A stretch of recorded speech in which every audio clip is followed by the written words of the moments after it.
Vidíme ty první překážky. Tady vidíme 2 trestné body, další 2 trestné body. V pořádku.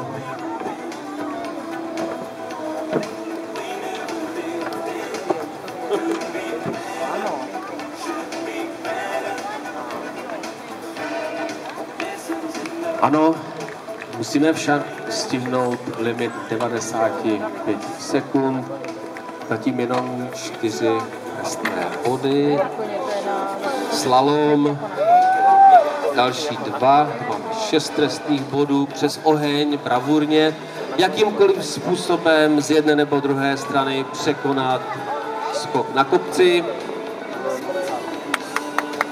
Jdeme dolů, kde nás čeká další lahev.